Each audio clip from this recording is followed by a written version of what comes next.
পড়াশোনার জন্য সারা পৃথিবীতে যতগুলো সিস্টেম আসছে তার মধ্যে যদি আমি বলি নাম্বার ওয়ান সিস্টেম, সেটা হচ্ছে হাফেজি পড়ার সিস্টেম। কিভাবে সেটা বলি, যে কোনো শিক্ষার্থী যে কোনো সময় সেরা স্টুডেন্ট হইতে পারে, জাস্ট একটা ফর্মুলা লাগবে, একটা ফর্মুলা। সেই ফর্মুলাটা কি? ধরা যাক সে আজকে থেকে পড়া শুরু করছে, আজকে থেকে সে পড়ছে, এখন যা পড়বে জাস্ট 1 ঘন্টা পরে কিন্তু 56% জিনিস সে ভুলে যাবে, একদিন পরে 70% ভুলে যাবে, 1 সপ্তাহ পরে 80% ভুলে যাবে।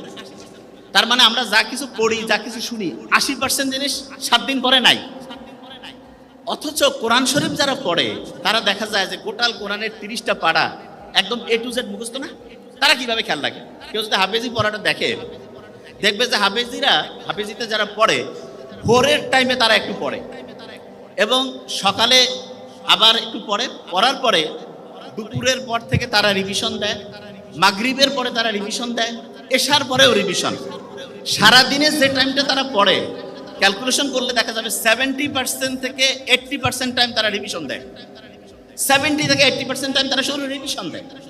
এবং ইন্টারন্যাশনালি বলতেছে যে একটা স্টুডেন্ট অসাধারণ হবে যদি সে দৈনিক যে পরিমাণ টাইম পড়ে তার 70% টাইম সে যদি রেগুলার রিভিশন দেয় তাহলে সে অসাধারণ স্টুডেন্ট হবে।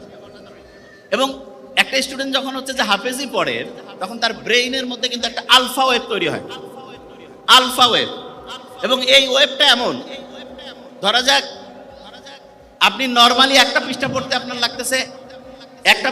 লাগতেছে, ধরলাম যে 10 মিনিট। আপনি যদি আলফা ওয়েভে পড়েন, আলফা ওয়েভ ব্রেইনের মধ্যে, তাহলে আল্লাহর রহমতে আপনার ওই পড়াটা 2 থেকে 3 মিনিটে হবে।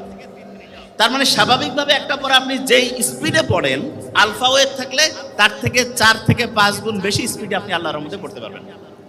তাহলে যারা কোরআনের হাফেজিতে পড়ে তারা কিন্তু ব্রেইনে আলফা ওয়েভ তৈরিটা অটোমেটেড হয়। ওই যে আমি যখন কোরআন তেলাওয়াত আমরা শুনলাম তখন এটা ভালো লাগছে না সবার? কোরআন যখন শুনলাম কি কারণে ভালো লাগলো? কারণ কোরআনের আয়াতগুলো আল্লাহ এমনভাবে অ্যাসেম্বল করছেন, যখনই আমরা শুনি তখন ব্রেইনটা কুল ডাউন হয়।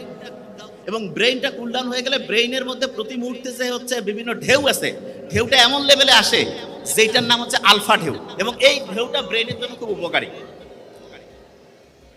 দেখেন সায়েন্স যে আবিষ্কার হচ্ছে, আপনারা দেখবেন কোরআনে একটা আয়াত আছে যে উটকে আমি কেমনে বানাইছি এটা কি তোমরা দেখবা না? উট তা কিছুদিন আগে আবিষ্কার হইলো যে উটের যে চোখের পানি আছে না, এই চোখের পানির মধ্যে এমন এক রকমের মেডিসিন আছে যেটা প্রায় 30 রকমের সাপের যে বিষ সেটাকে নিষ্ক্রিয় করতে পারে।